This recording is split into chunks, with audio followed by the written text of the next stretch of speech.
पटना उत्तरी मंदिर आवास पर प्रेस कॉन्फ्रेंस की है। आपको बताते चलें, सांसद पप्पू यादव ने उन्होंने बहुत सारी बातें कही हैं। उन्होंने छात्रों के हित के लिए बातें करी। उन्होंने कहा है कि उन्होंने, आपको ये भी बता दें कि प्रधानमंत्री मोदी पर निशाना साधा है। उनका साफ तौर पर कहने का मतलब है कि आप अग्निवीर खत्म करो, हम आपके साथ खड़े रहेंगे। आप बिहार के जो नौजवान हैं, जो युवक हैं, उनको आप नौकरी दो, हम आपके साथ हैं।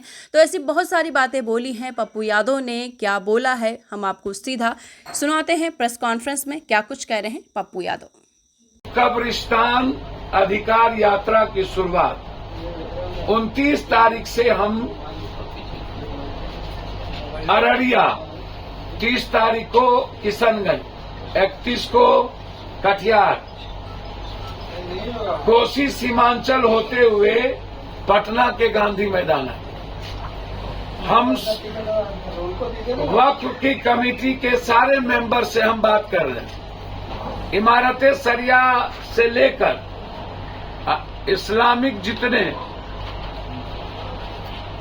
इदारा हैं, मिल्ली काउंसिल से लेकर के सबके इदारे के जो चीफ है उनसे मेरी बातचीत हुई है। हमने अन्य धर्मों के लोगों से भी बातचीत की है। यदि इस तरह यह काला कानून लाते गए और कभी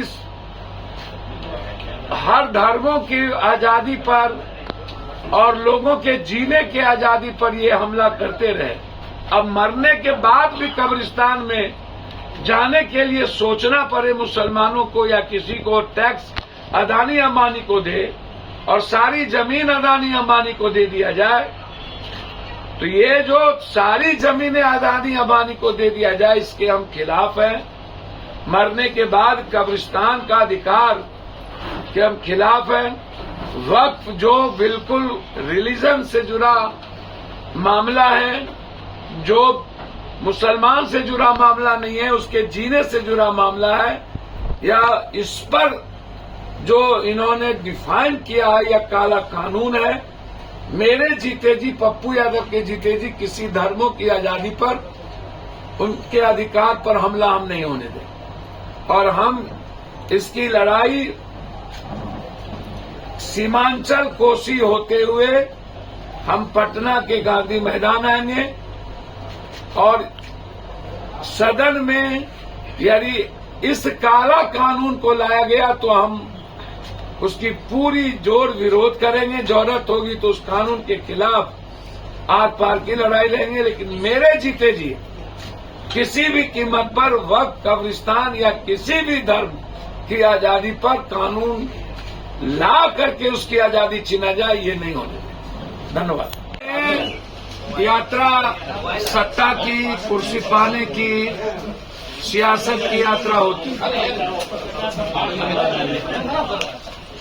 कोई भी ऐसा नेता जो यह नहीं कह सकता हो कि उन्होंने कभी लाठी खाया हो, कभी संघर्ष किया हो, किसी गरीब की मदद की हो, चुनावी साल के पहले उनका कोई बिहार के संदर्भ में कोई मतलब हो, ना ऐसे ऐसे नेता देश में आ गए जो हमेशा बैक दरवाजे से देश के संविधान, लोकतंत्र के लिए खतरा रहते हैं, समाज के लिए खतरा रहते हैं। और उनकी यात्रा होती है सिर्फ सत्ता, सियासत, कुर्सी के लिए। उनकी यात्रा गरीबों के लिए नहीं होती, किसानों के लिए नहीं होती। तो बिहार में जो लोग, चाहे सत्ता वाले लोग हों, चाहे विपक्ष हो, चाहे कोई और हो, उनकी यात्रा जो है बिल्कुल इस बिहार के 14 करोड़ जनता के भावनाओं के खिलाफ है,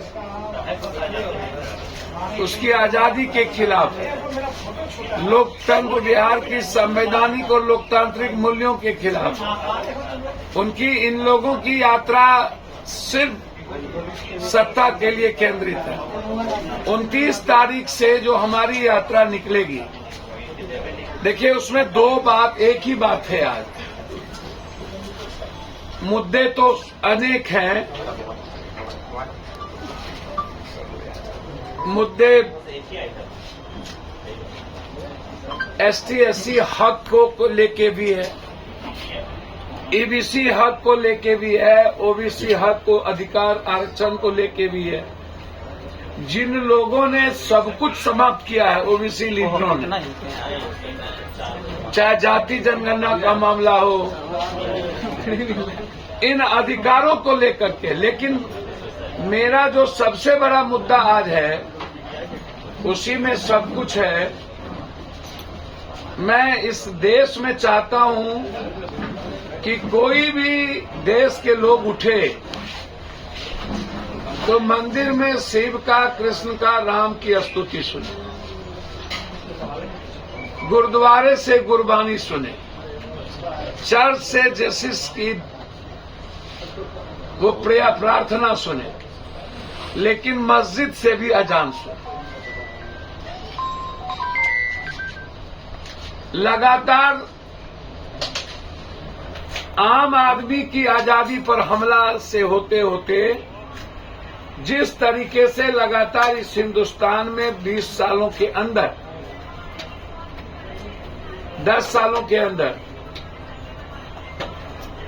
मुसलमान खाएगा, मदरसा में क्या पढ़ेगा, दलित की पढ़ाई होगी कि नहीं, जो पढ़ेंगे वो इनसे पूछेंगे मदरसा की पढ़ाई में क्या होगी, जिएंगे कैसे, खाएंगे क्या, घर बनाएंगे तो इनसे पूछेंगे। और अब मरने के बाद कब्रिस्तान में जाएंगे तो टैक्स अदानी अंबानी को देंगे, इनसे पूछेंगे। तो क्या आप जीते जी तो मारते रहे जेल में? अभी दिल्ली हाईकोर्ट ने दिल्ली के 4 दंगे में जिनका नाम इन्वॉल्व किया था, उन चारों को बरी कर दिया। तो आप तो धर्मों पर की जो स्वतंत्रता है, किसी भी धर्म उसकी आजादी पर जो हमला है आपके, हम उसके खिलाफ।